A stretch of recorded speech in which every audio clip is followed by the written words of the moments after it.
અમરેલી તાલુકા police station વિસ્તારના સરંબડા ગામે 30 તારીખના રોજ કોઈ રમેશભાઈ કનુભાઈ હરિયાણી કે જે શરદભાઈ કાછડિયાના ઘરે મરણ ગયેલ હાલતમાં મળી આવેલ હોય અને તેમના માથાના ભાગે, મોઢાના ભાગે તથા શરીરના ભાગો પર મૂઢ ઈજા કરેલ હોય, જે બાબતે અમરેલી તાલુકા પોલીસ સ્ટેશનમાં મર્ડરનો ગુનો દાખલ કરવામાં આવેલ. ત્યારબાદ આઈજીપી શ્રી ગૌતમ પરમાર તથા એસપી સર સંજય ખરાત સરની સૂચના અને માર્ગદર્શન હેઠળ અલગ અલગ ટીમો બનાવવામાં આવી અને ગુનો ડિટેક્ટ કરવા માટે પ્રયત્નો કરવામાં આવ્યા.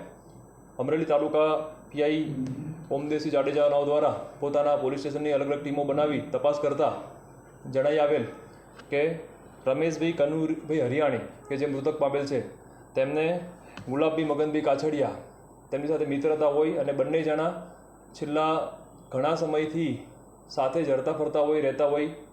બંનેના પરિવારમાં અન્ય કોઈ ન હોય.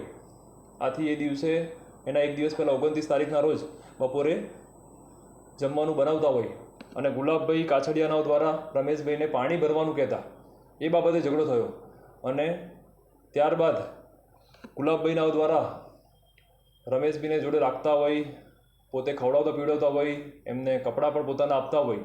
આટલી મદદ કરવા છતાં કહ્યું ન માન્યું. આવી બાબતમાં ઝઘડો વધી જતા શરીર પર, મોઢાના ભાગે, ગળાના ભાગે ટીકાપાટુનો માર મારેલ, જેના કારણે રમેશભાઈનું મૃત્યુ થયેલ. હાલમાં ગુલાબભાઈ કાછડિયાનાઓની અટક કરવામાં આવેલ છે અને આગળ તપાસ કાર્યવાહી ચાલુ છે.